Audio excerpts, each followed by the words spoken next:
छोटा पर्दा हो बड़ा पर्दा हो, जब भी यहाँ हमें वेब सीरीज या नए शोज या नई फिल्में देखने को मिलती है, हम सब सुपर एक्साइटेड हो जाते हैं। और अब जल्द ही ओटीटी प्लेटफॉर्म पर एक बार फिर से धमाका होने वाला है। और धमाका होगा रश्मि रॉकेट के साथ। जी हाँ, दिवाली पास है तो पटाखे तो फूटने ही चाहिए। और आज हमारे साथ फिल्म की कास्ट में से अभिषेक और प्रियांशु जो हैं जुड़े हैं। बहुत बहुत स्वागत है आपका पंजाब केसरी में। और सबसे पहले यही जानना चाहेंगे, गाने का रिस्पॉन्स कैसा मिल रहा है? थैंक यू जी। गाना आपको कैसा लगा, पहले आप बताइए। हमें Yeah, it is fantastic and on top Garba feel आना शुरू हुआ है। I know, So I it's know, great. Navratri feels आ चुकी हैं। मुझे तो और बड़ा आई थिंक ये मजा, प्रियांशु का पहला गाना है ऐसा सॉन्ग डांस शूटिंग पहला पहला है सॉन्ग तो। डांस सॉन्ग हाँ। है, इसमें डांस करने का मौका मिला तो बड़ा नर्वस जी। था मैं जब रिलीज होने से पहले कि लोग कैसे हम्म, रिस्पॉन्ड करेंगे। बट काफी काफी प्यार मिल रहा है। लोग कह रहे हैं कि प्रॉपर जी। एक आर्मी बंदा कैसे डांस करता है हमें दिख रहा है क्या बात। जी बट जी। बहुत मजा आया। I mean, तापसी के साथ ऑब्वियसली ऐसा गाना करने में, गरबा करने में, तो क्यों नहीं। जी। अभिषेक, आपसे जानना चाहेंगे, फिल्म में एडवोकेट का किरदार निभाते हुए आप दिखाई दे रहे हैं ट्रेलर में। और ट्रेलर का रिस्पांस भी बहुत ज्यादा पॉजिटिव रहा है। तो कितनी तैयारी आपको इस कैरेक्टर में आने के लिए करनी पड़ी? मुझे बस लाइनें याद करनी पड़ी, वो बहुत बड़ी दिक्कत हुई थी क्योंकि जी। आई थिंक सबसे ज्यादा लाइनें अगर मैंने किसी फिल्म में किसी भी शो में याद करी हूं तो वो इसी फिल्म में थी। बहुत बड़े बड़े मोनोलॉग्स थे और ऐसे केस स्टडीज थे जी। और बहुत सारे ऐसे वर्ड्स थे जो पहली बार जिंदगी में बोल रहा था। तो वो सबसे बड़ी तैयारी आई थिंक वही थी। बाकी वकालत तो आई थिंक हम लोग हमेशा घर पे थोड़ा बहुत, ये डिबेट कल्चर तो है ही हम लोग। मैं जी। इनफैक्ट डिबेट कंपटीशन में स्कूल में पार्टिसिपेट बहुत ज्यादा करता था। मेरी बीवी मुझे बोलती है कि मैं डिबेटर हूँ। तो तो आई थिंक वो मेरे पास हमेशा वो एक तरह का प्लस वो पॉइंट। एक रूटीन, हाँ एक प्लस पॉइंट था। और जी। मुझे तेज तेज बोलना बहुत पसंद है। मैं बहुत कभी भी आर्गुमेंट में बहुत फटाफट फटाफट अपने पॉइंट्स रख के बैठ जाना चाहता हूँ ताकि कोई और बोल ना पाए। तो जी। तो ये सारा एक्सपीरियंस जो था मैंने उसको इस क्या बोलते हैं इस कैरेक्टर में डाला। एंड ऑफ कोर्स मतलब जो एक ब्रॉडर पॉइंट है जो हमेशा कहीं ना कहीं हम लोग लड़ने की कोशिश करते ही हैं, कुछ ऐसे सिस्टम या किसी ऐसे रूल्स एंड रेगुलेशन से जिनसे हम शायद it is affecting us in a bad way. तो दैट्स फन, मजेदार था। जी। अच्छा, एक और चीज, शायद अगर लॉकडाउन ना होता तो इतना ओटीटी का चलन ना आता, लेकिन लॉकडाउन ने ओटीटी को एक अलग ही लेवल पर पहुंचा दिया। तो आपको लगता है अब थिएटर्स में लोग जाने से रुकेंगे, ओटीटी पर ही फिल्म का इंतजार करेंगे? नहीं देखिए, मुझे लगता है कि थिएटर, आई थिंक प्रियांशु क्या बोलते हैं, मतलब थिएटर मेरे लिए हमेशा रहा है एक्सपीरियंस कि आप एक बड़े पर्दे पर आप किसी को चलते हुए आते देख रहे हो और पीछे गाड़ी ब्लास्ट हो रहा है। ये छोटे पर्दे पे आई डोंट थिंक मतलब इसका मजा है। या जो हम लोग हमेशा फिल्म हॉल्स में जब जाते थे पहले भी और आज भी, वो शायद कभी ना हम एक्सपीरियंस के लिए जाते थे। सिर्फ फिल्म देखने बहुत कम लोग जाते हैं। वो हमेशा होता है कि चार दोस्त मिलके चल यार आज फिल्म देखते हैं, या बॉयफ्रेंड गर्लफ्रेंड मिलके बोलते हैं चलो आज डेट पे चलते हैं, या कोई बोलता है माँ बाप बहुत दिनों से मम्मी पापा के साथ आउटिंग नहीं हुई, बच्चों के साथ आउटिंग नहीं हुई, तो आज एक फैमिली फिल्म देखते हैं। and the whole point is that you are inside the cinema halls and you are having fun with everybody around.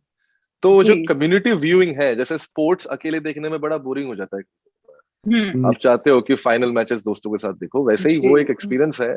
तो वो कभी मुझे लगता है कि it can't be replaced. It's just that OTT के आने की वजह से एक और मीडियम खुल गया है जहां पर शायद जिनको वो एक्सपीरियंस छोड़ के सिंगल व्यूइंग में वो खुश हैं, वो शायद उसका ज्यादा एंजॉय। I think मैं कहूँगा कि आपके जो थिएटर एक्सपीरियंस है जो हम रोमांटिसाइज करते हैं, specially all of us, Abhishek said कि जितने भी हम सिनेमा लवर्स हैं, जनता भी तुम इंग्रोस हो जाते हैं, राइट? 2 घंटा आप अपना फोन एक्चुअली साइड करके पूरा घुस जाते हो कहानी में। जो ओटीटी में घर पे बैठ के नहीं होता शायद, क्योंकि बेल बज जाती है, कभी कोई फोन बज जाता है, वो सब होने लग जाता है। और मैं कहूँगा जैसे it's for me comparison is like imagine listening to Amit Trivedi song at home. जितना भी अच्छा होम थिएटर सिस्टम हो, आपको बहुत अच्छा गाना लगेगा, लेकिन आप जाके उनका लाइव कॉन्सर्ट सुनो, जब वो लाइव आपके सामने गाते क्या फील आएगी, वो एक एक्सपीरियंस, वो एक तरीके का एक्सपीरियंस डिफरेंस है। बट अब थिएटर खोल रहे हैं, which is a very good news for all of us industry के लिए। बट मुझे लगता है थोड़ा टाइम लगेगा for us to find 100% occupancy. अभी भी वैक्सीनेशंस पूरे हुए नहीं है, तो मुझे लगता है 1-2 महीने लगेंगे। बट थिएटर डेफिनेटली हम सब चाहते हैं कि बड़े पर्दे पर आए और बड़े पर्दे पर ही फिल्म देखने का जो मजा है वो अलग ही होता है। जी बिल्कुल प्रियांशु, एक और चीज आपके किरदार में जो मैंने नोटिस की, काफी शाय, काफी subtle kind of boy look इस करेक्टर में आपको मिली है। पिछले कैरेक्टर्स जितने भी करते आए हैं उससे कुछ हटके और कुछ अलग, तो आपके लिए एक्सपीरियंस कैसा रहा? ये मैं लाइफ में वैसे ही हूँ, मैं बस मुझे नहीं थी कभी, जी तो मुझे उगानी पड़ी नहीं, but basically I had to become little, we had tried to do कि हम लोग इसको टिपिकल आर्मी वाला ना बनाए, जी जो हमेशा स्ट्रांग रहे, कमांडिंग रहे, हमेशा जोर से बात करने की जरूरत होती है आर्मी में। मतलब my dad is retired colonel, I have seen him, वो बड़े सॉफ्ट से, उनको काफी लोग बोलते थे, एक्चुअली वो थोड़ा सा मैंने पॉइंट उन्हीं से लिया, उनको बहुत लोग बोलते थे वो है 6 फीट दिखने में, जब वो यूनिफॉर्म पहनते थे वो बहुत चेंज हो जाते थे। जब मैंने उनको यूनिट के सामने देखा, कैंट में देखा, that is what I have tried to do in the film, कि whenever I am in the uniform, जब मैं यूनिट के साथ हूं या वो हूं, मैं एक अलग आर्मी ऑफिसर हूं, लेकिन जब आप सिविल क्लोथ्स में होते हो, जब आप नॉर्मल कपड़े में होते हो, जैसे मेरे डैड थे, और उनको लोग बोलते थे अरे आप तो कर्नल जैसा बिहेव ही नहीं करते, तो उन्होंने बोला क्या होता है कर्नल जैसा बिहेव करना, मतलब हमेशा थोड़ी घर पे भी जोर से बात करनी है, हमेशा थोड़ी ऐसे कमांडिंग ऑर्डर देके बोलना है कि चाय लो मेरे लिए, हमेशा ऐसा नहीं होता है। तो आई थिंक एंड मैं जबरदस्ती एक वो प्ले कर रहा हूँ कि आप नॉर्मल रहेगा आर्मी वाला भी।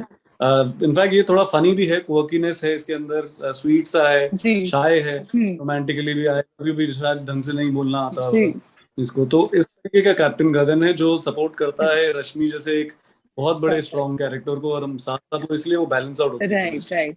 अभिषेक, मैं आपसे जरूर जानना चाहूंगी, जब से मुझे लगता है कुछ टाइम से ही हम सबने थिएटर्स में जाकर या फिल्में जब भी हम देखते हैं, तो अब लोगों की थिंकिंग बदलती जा रही है कैरेक्टर्स को लेकर। पहले लोग होते थे कि उन्हें पॉजिटिव कैरेक्टर्स भी पसंद आते थे, लेकिन अब लोग ब्रेक कैरेक्टर्स को भी पसंद कर रहे हैं। अगर मैं आप दोनों की भी बात करूं तो आपके कैरेक्टर्स के नाम से ही लोग आपके सोशल मीडिया पर भी कमेंट्स करते हैं, तो वो कैसा फील रहता है जब लोग स्टिल आपको उसी फ्रेम जोन में देखते हैं? हाँ, मतलब आई थिंक यही सारे एक्टर्स इसीलिए काम कर रहे हैं ताकि उनके कैरेक्टर्स जो हैं लोग उनको उस नाम से पुकारें। आई थिंक और ये एक वेलकम चेंज ही कहेंगे, मतलब ये पिछले कुछ साल से हो रहा है, और ये इसकी शुरुआत पिछले साल नहीं हुई थी, इसकी शुरुआत शायद 5-6 साल पहले से हो रखी है। कहीं ना कहीं अगर आप द वायरल फीवर के बहुत सारे शोज हैं जो आप 2010 के अर्ली से जब वो चीजें आ रही थी, तभी कहीं ना कहीं एक तरह की शुरुआत हुई थी जहां पर आप एक अलग ऑडियंस के साथ आप डील कर रहे थे, जो लोग इंटरनेट पे बहुत टाइम स्पेंड कर रहे थे। अब आई थिंक हमारी जनरेशन वो बीच वाली थी जो टेलीविजन टीवी बहुत देखती थी, हमें हमेशा खाना खाते हुए टीवी देखना था और खेलना था और फिर जो है पिक्चर देखना था, ये प्रोग्रेशन था। एंड देन सडनली इंटरनेट हमारी जिंदगी में आया, लेकिन हम उससे ज्यादा अटैच नहीं हुए। लेकिन हमारी जो पिछली जनरेशन है वो काफी ज्यादा बच्चे, या देयर आर लॉट ऑफ क्या बोलते हैं, number of youth who are only spending time on internet. तो वहां से एक आई थिंक एक डेवलप हुआ एक इस तरह के मीडियम का, जहां पे लोग फॉरेन के बहुत सारे शोज देखते हैं। ये लोग आजकल डार्क डिस्कस हो रहा है यंगस्टर्स के बीच में, और हाउस ऑफ कार्ड्स डिस्कस हो रहा है। तो जब आप ऐसी एक्टिंग के बारे में बात कर रहे हैं जहाँ केविन स्पेसी मतलब तहलका मचाए हुए हैं और डार्क में आप एक्टर्स को जानते नहीं हो, लेकिन फिर भी आप उन एक्टर्स से अटैच हो जाते हो, आप नार्कोस के एक साउथ अमेरिकन एक्टर को स्टार मानने लगते हो अपने दिमाग में। तो आप एक अलग तरह के कैरेक्टर्स देख रहे हो, आप अलग तरह की एक्टिंग देख रहे हो, जो शायद आपने बहुत टाइम से नहीं देखी है अपने टेलीविजन में या फिल्मों में। तो वो धीरे धीरे I think then the horizon becomes bigger, and I think that's the biggest example what we are seeing right now, that any character can be a hit or a viral character, and it doesn't matter how small it is. True, very true. Priyanshu, आपसे जानना चाहिए, what's your take? Absolutely. I mean, आजकल मुझे लोग hi hello बोलते नहीं, वो लोग सीधे बोलते हैं अरे रॉबिन भैया ये भी ठीक है. That has become the way they treat you. And post Mirzapur I've seen that, and I realize कि कितना ज्यादा है कि जो रीच है. एक्सट्रैक्शन से जब मैंने किया था तो मुझे लोग I think Spain and Mexico, वहां से I think they started thinking मैं एक्चुअली कोई बंदा यहाँ का बांग्लादेशी हूँ, जी उनको लगा मैं यहाँ का एक्चुअल पाब्लो हूँ. तो वो सब होने लगा था. The kind of response you get world wide and reach. I think series से लोग, ये मैं नहीं, मैंने जब लोगों से जनता से काफी लोगों से पूछा था तो उनको वो लोग कहने लगे कि हम बहुत कनेक्ट करते हैं आप लोगों से.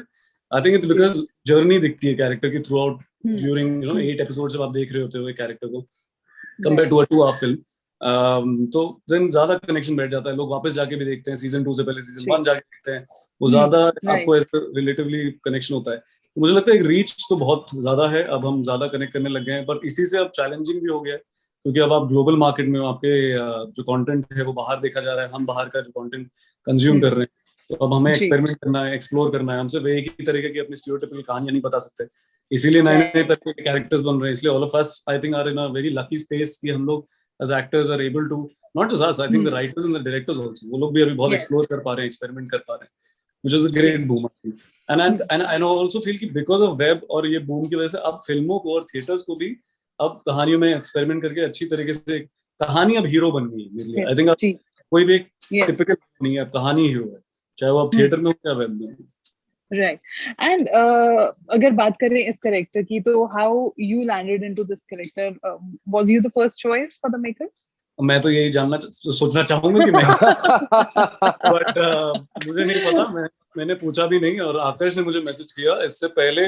मैं एक्चुअली मेरी डेट्स ब्लॉक थी, मैं एक बहुत बड़ा कोई सीरीज करने वाला था जो लास्ट मिनट नहीं मिल पाया, और जैसी वो न्यूज उस दिन मुझे मिली कि वो सीरीज रुक गया है, आकाश ने मुझे मैसेज किया, यार बड़ा सैड हुआ अभिषेक, इन्होंने मुझे उसके लिए किया था। तो that day when मेरा सीरीज रुका, आकाश न्यू अबाउट इट, तो आकाश ने कहा कि यार सॉरी टू हियर कि हमारी सीरीज अभी शुरू नहीं हो रही है, लेकिन मेरे पास एक कहानी है, सुनेगा क्या? एंड अगले दिन ही I was thinking of you, but तुम्हारी डेट्स ब्लॉक थी तो मैं बता नहीं पा रहा था। वी मेट, हमने कॉफी पी, उन्होंने मुझे कहानी बताई, मैंने तो आर्मी सुना, मैं वहीं मेरी लाइट जल गई, तो मैंने कहा अरे I think this is a story which should be told, मतलब ये ऐसी कहानी नहीं है, हमें पता ही नहीं था इसके बारे में, वेयर सी I think ऐसी कहानी, and then of course the kind of people, RSVP being involved, Taapsee being involved, Akash, all these actors, all the fabulous people are involved, so I got really excited. Right. अभिषेक, आपका क्या प्रतिक्रिया रही जब आपने film की कहानी सुनी? मुझे सच बताऊं, मुझे मुद्दा समझ नहीं आया था। मैं समझा था, ऑन पेपर समझा था, इंटेलेक्ट में समझा था, लेकिन मैं ये नहीं समझ पाया था कि क्या ये मतलब जेन्युइनली होता है ये ऐसी चीज, मतलब मुझे थोड़ी फिक्शनलाइज लगी। और फिर मैंने जब थोड़ा रिसर्च किया तो मुझे समझ में आया कि नहीं, ये बिल्कुल होता है। एंड वो मुद्दा मेरे लिए काफी इंटरेस्टिंग बन गया, क्योंकि यू नो हम कभी कभार जिन चीजों के बारे में नहीं जानते, और यही कहीं ना कहीं काम भी है फिल्म्स का, कि बहुत सारे ऐसे इश्यूज हैं जिनके बारे में कोई बात नहीं कर रहा, उन इश्यूज के बारे में हमें बात करना जरूरी है, और बस वो बात करना जरूरी है। अब उसका रिजल्ट क्या है ना है वो मुझे आई थिंक वो एकदम इमेटेरियल है, बट वो बात वो हो रही थी, और बहुत इंपॉर्टेंट चीज पे बात हो रही थी। जैसे मैंने बोला कि स्पोर्ट्स से मेरा थोड़ा सा एक ताल्लुक रहा है मेरे दोस्त के थ्रू, तो मैं इस चीज को काफी, और मैं खुद भी स्पोर्ट्समैन था जब मैं साउथ में था। इनफैक्ट साउथ में स्पोर्ट्स कल्चर बहुत ज्यादा है, तो वहाँ पे मैं एथलेटिक्स में, बास्केटबॉल टीम में, फुटबॉल टीम में, तो बहुत सारे रीजनल जोनल कॉम्पिटिशंस खेले हैं। देखा है कि बच्चों को दही चावल ही मिल पाता है लंच में, कोई पौष्टिक आहार नहीं मिल पाता है ताकि वो लोग जाएं। तो ऐसे बहुत सारे स्ट्रगल स्टोरीज हैं स्पोर्ट्समैन की। तो इतना इंपॉर्टेंट मुद्दा था, तो आई सेड कि यार मजा आएगा इसको, इस कैरेक्टर को निभाने में, क्योंकि वो लड़ रहा है। True. And what I feel is कि जैसे हम नॉर्मल जिंदगी में कहते हैं कि डेस्टिनेशन आपको आपके मंजिल तक ले जाती है, और मुझे लगता है a film always pick the right actor जो उसे बहुत ही बेहतरीन तरीके से निभाता है। तो आपके करियर में अब तक आपको कौन सी ऐसी फिल्म लगती है या कोई ऐसी सीरीज लगती है जो आपको लगता है कि that was the turning point for you?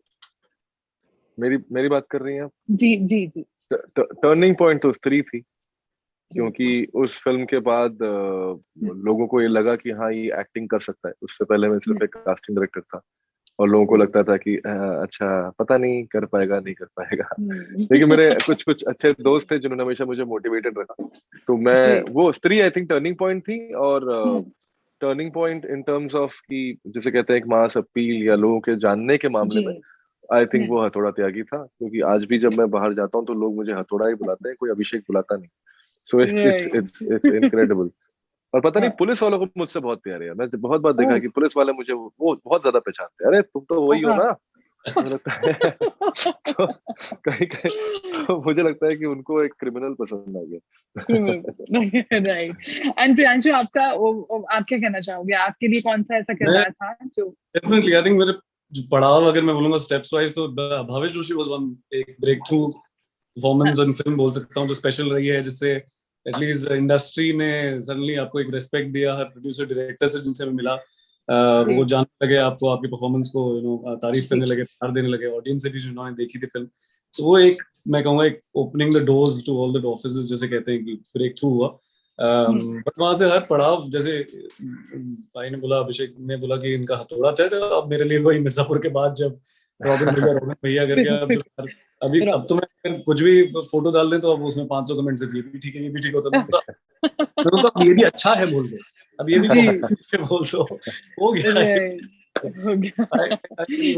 But it's great because I think, as पहले अभिषेक बोले थे ना, कि अगर हमारे कैरेक्टर्स मेमोरेबल हो जाएं, तो मैं तो यही चाहूंगा कि हम इतना घुस के उसको पोर्ट्रे करें कि हमारी वो लाइनें और कैरेक्टर्स लोगों के दिमाग में छप जाएं। अगर आप मुझे मेरे नाम से ना पहचानो, लेकिन मुझे मेरे कैरेक्टर को पहचान लो, तो आई थिंक वो भी सक्सेसफुल चीज होती है।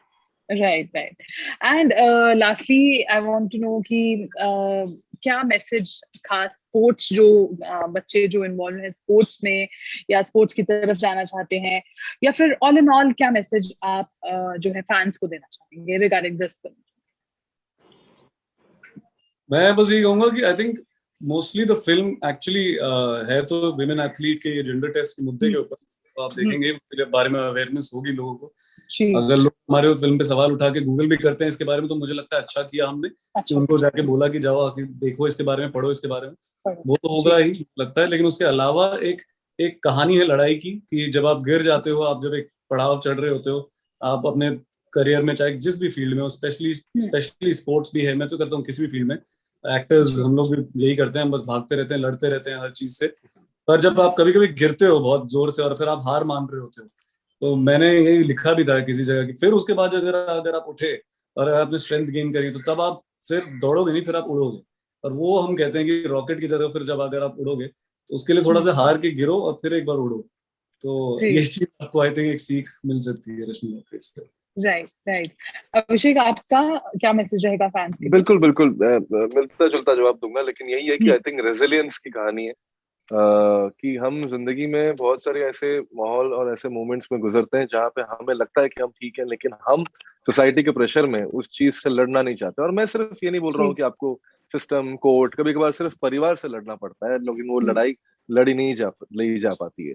तो उसमें बस कुछ लोगों का साथ चाहिए होता है, थोड़ा हौसला चाहिए होता है, थोड़ी हिम्मत चाहिए होती है। और अगर आप ठीक है, अगर आपको लगता है कि आप जो कहना चाहते हैं वो चीज आपके लिए सही है या सोसाइटी में बदलाव का एक जरिया हो सकता है, तो उस लड़ाई को लड़नी बहुत जरूरी है। आई थिंक वो मुझे ये सिखाता है, क्योंकि अगर शायद ये लड़ाई लड़ी नहीं गई होती तो हमें पता ही नहीं होता ना कि ऐसा कुछ चल रहा है। तो वो आई थिंक रश्मि मेरे लिए वो फिल्म है कि एक रेजिलियंस वाली फिल्म है।